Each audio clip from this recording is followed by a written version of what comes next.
3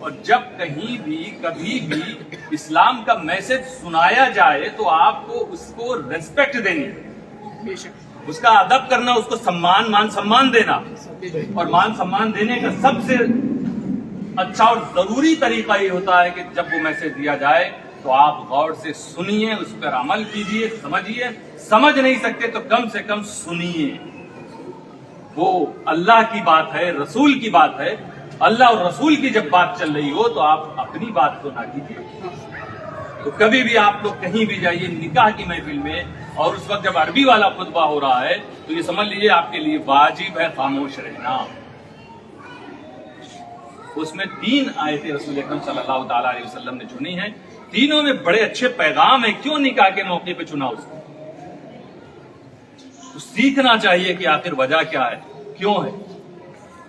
ہمارے نعمان بھائی کی نکاح بھی یہاں ہوا، مجھے انہوں نے بلایا تھا۔ اس وقت پہلی آیت کے تعلق سے کچھ میں بول رہا تھا، جہاں تک مجھے یاد ہے تھوڑا بہت ہوا تھا، اس کے بعد کیونکہ وقت بات چیت میں کافی ہو جاتا ہے، اختتام میں بات پوری نہیں ہوئی تھی۔ اسی کے آگے کچھ منٹ ہم بات کرتے ہیں آپ سے کہ پہلی آیت جو ہے خطبے کی، اس میں اللہ فرما رہا ہے یا ایھا الناس اتقوا ربکم الذی خلقکم من نفس واحدہ، اے لوگو، اے انسانوں، اس اللہ سے ڈرو جس نے تم کو ایک جان سے پیدا کیا، ایک جان سے یعنی حضرت آدم سے پیدا کیا، وخلق منہا زوجہا، اور آدم سے آدم کی بیوی کو پیدا کیا یعنی حضرت حوا۔ یہ اللہ فرما رہا، رسول نے اس آیت کو چنا نکاح کے وقت، یہی آیت سنو تاکہ اگر کچھ سمجھ میں آئے تو عمل بھی کرو۔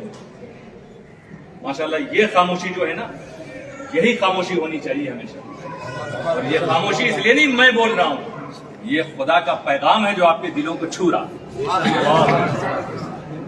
اے انسانوں، اس خدا سے ڈرو جس نے تم کو ایک جان سے پیدا کیا اور اس ایک جان سے اس کی زوجہ کو پیدا کیا۔ اور آگے اللہ فرماتا وَبَثَّ مِنْهُمَا رِجَالًا كَثِيرًا وَنِسَاءً، اور ان دونوں سے اللہ نے بہت سے مرد اور بہت سی عورتوں کو پیدا کر دیا، پھیلا دیا۔ آدم اور حوا سے عورتوں کو بھی مردوں کو بھی کس نے؟ اللہ۔ کیوں رسول تمہیں سنا رہے ہیں کہ بیٹا پیدا ہو تب بھی سمجھنے دینے والا خدا، بیٹی آئے تب بھی سمجھنا دینے والا خدا ہے۔ ایسا نہ ہو بیٹی پیدا ہو تو تم اس کی ماں کو تکلیف دینا شروع کر دو۔ تم نے اس کو خالق سمجھ لیا کیا؟ ایک بیٹی ہوئی پھر دوسری بیٹی ہو جائے تو کچھ لوگ مایوس ہو جاتے ہیں، اور کبھی کبھی گھر میں ایسا ماحول ہوتا ہے کہ اس بیچاری بیوی کو لوگ تنگ کرنا شروع کر دیتے ہیں۔ اس عورت کو یہ احساس دلا جا رہا ہے تو اس نے نہیں، یہ تو اللہ کی مرضی سے آئی بیٹی نا۔ اور بیٹی پیدا ہونے پر مایوس تو وہ لوگ ہوتے ہیں جن کا ایمان کمزور ہو۔ ارے اس رسول کا امتی کیسے مایوس ہو جس رسول کا خاندان بیٹی سے چلا ہو؟ خوشی کا موقع ہے، لیکن صحیح تربیت بیٹی کی ہو تو حدیثوں میں آیا ہے کہ یہی بیٹیاں ماں باپ کو جہنم سے بچانے کا سامان بنی۔ کسی کو اگر مل جائے، اگر آپ کو میں ایک چیز دینا چاہتا ہوں جس سے آپ جہنم میں نہیں جائیں گے، بچ جائیں گے، آپ کہیں گے حضرت کہاں آنا پڑے گا لینے کے لیے؟ 1000 کلومیٹر آپ آئیں گے، 4 دن کا سفر آپ آئیں گے۔ جہنم سے بچنے کا سامان آپ کو اگر چاہیے اور واقعی آپ کو یقین ہو جائے کہ وہ ہے تو آپ بڑی مشقتیں برداشت کر کے جائیں گے، 1 مہینے کی چھٹی لے کے جائیں گے۔ اس سے بڑا کوئی کام نہیں۔ میرے رسول فرما رہے ہیں بیٹی جہنم سے بچنے کا سامان ہے، خوشی کا موقع نہیں۔ جس کے گھر میں بیٹی جنم لے کتنے خوشی کا موقع ہوتا ہے، لیکن بس والدین کی، گھر والوں کی ذمہ داری ہے کہ اسے صحیح طرح سے گائیڈ کرے، اسے اچھی تربیت دے، اسلامی تربیت دے۔ پھر دیکھیے کیا ماحول بنتا ہے، کیونکہ ایک بیٹی خود جب ماں بنتی ہے تو کسی بھی بچے کے لیے وہ پہلا مدرسہ ہوتی ہے، پہلا اسکول خود ماں ہوتی ہے۔ تو اس میں نہ باپ نہ ماں کسی کا دخل نہیں ہے، بیٹا اور بیٹی کے ہونے میں اللہ تعالیٰ کا اختیار ہے، یہ اس کی قدرت ہے۔ وہ فرماتا ہے کہ ہم نے انہی دونوں سے بہت سارے رجالاً کثیرا، بہت سے مرد پیدا کر دیے، والنساء، اور بہت ساری عورتیں ہم نے پیدا کی۔ آگے اللہ فرماتا وَاتَّقُوا اللَّهَ الَّذِي تَسَاءَلُونَ بِهِ وَالْأَرْحَامَ، اور ڈرو لوگو اس اللہ سے جس کے نام کا سہارا لے کر تم ایک دوسرے سے سوال کرتے. بڑی امپورٹنٹ بات ہے.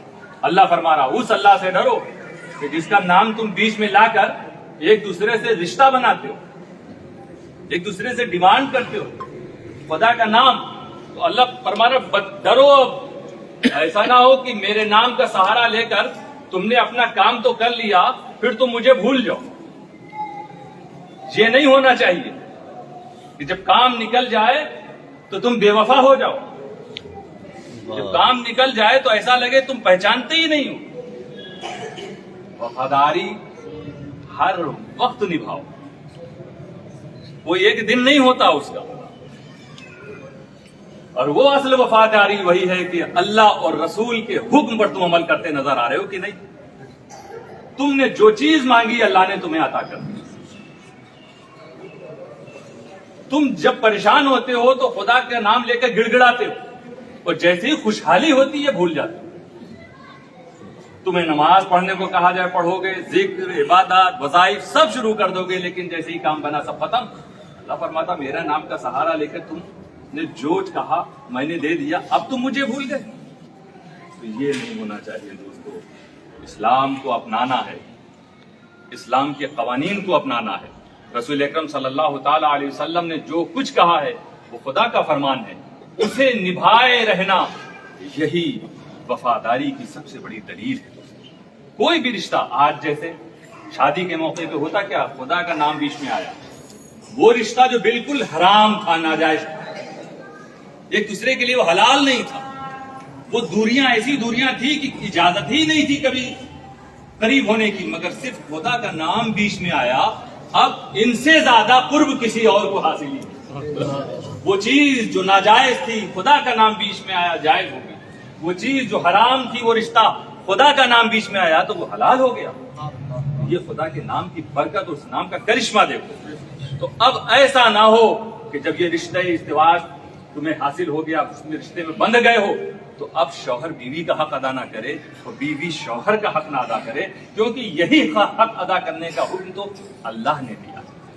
اب اللہ کو بھول مت نہ جانا، اس لیے کہ تم نے اسی کے نام کا سہارا لے کر اس رشتے کو بنایا. تو اب اس نے جو جو حکم دیا ہے، جو تمہاری ذمہ داریاں آئی ہیں تمہارے اوپر، اسے تم نبھاتے رہنا. والارحام، اسی آیت میں والارحام کا مطلب ہے کہ مفہوم اس کا ہے کہ پرانے رشتوں کو مت بھول جانا.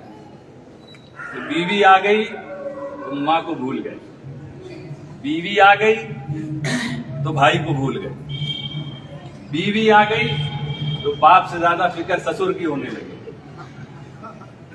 یہ قرآن میں میسج آ رہا ہے کہ اے میرے بندو بھول مت جانا تم میرے نام کا سہارا لینے کے بعد پرانے رشتوں. اس لیے لڑکی وہ بھی اپنے جیسے پہلے سے اپنے والدین کی عزت و احترام کرتی تھی، اپنے رشتے داروں سے حسن سلوک کرتی تھی، ویسے ہی کرے. ایسا نہیں کہ شوہر ملا تو اب اس کے اندر غرور تکبر آ جاوے کہ وہ اپنی بہنوں سے اپنے کو سپیریٹی سمجھنے لگے کہ میں ان سے بڑھ کے ہوں، میں ان سے آگے ہوں. ایسا نہیں ہونا چاہیے. پرانے رشتے جو تھے جس طرح بحال رہے، اسی طرح لڑکے کو بھی نہیں بھولنا چاہیے کہ بیوی آنے کے بعد اسے اپنے ماں باپ اور بھائیوں کو نہیں بھولنا، انہیں لے کے چلنا. تو دوستو یہ وفاداری اصل ہوتی ہے. لوگ اپنے بھائیوں کے تعلق سے تو حسن سلوک پیش نہیں کر رہے ہیں اور دنیا کو سبق دیتے ہیں وفاداری.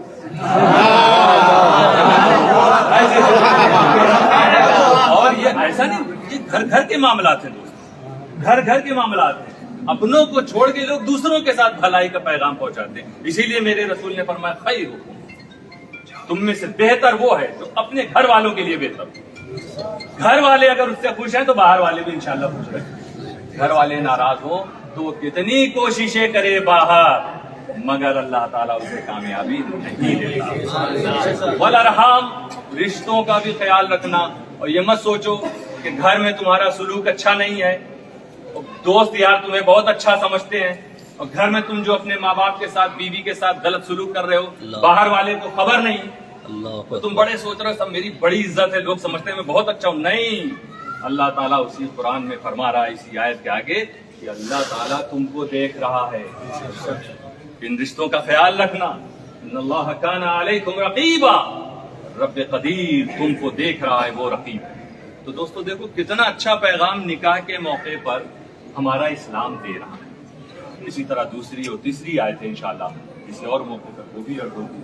رب قدیر ہم سب پر کرم فرماوے، اور جو بھی حقوق ہیں جس کا اہل بیت کے تعلق سے ہے وہ بھی ہم ادا کرتے رہیں، صحابہ کرام کے تعلق سے اگر ہے تو ان سے بھی وہی محبت ہم کریں جو ہمارے بزرگوں نے دی۔ ہمارے بزرگوں نے جب کہہ دیا کہ ابو بکر صدیق سے زیادہ فضیلت والا پوری دنیا مل کے بھی کہے تب بھی ہم یہی کہیں گے کہ مرتبہ حضرت صدیق فضیلت کے وہ جامع ہے نبوت کے سوا۔ دعوانا الحمدللہ رب العالمین۔ اب خطبہ عربی میں ہو رہا ہے۔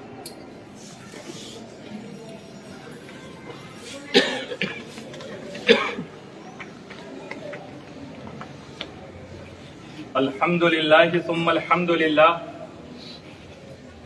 الحمد للہ نحمده ونستعینه ونستغفره ونؤمن به ونتوکل علیہ، ونعوذ باللہ من شرور انفسنا ومن سیئات اعمالنا، من يهده اللہ فلا مضل له ومن يضلل فلا هادی له، ونشهد أن لا إله إلا الله وحده لا شريك له، ونشهد أن سيدنا ومولانا محمدا عبده ورسوله،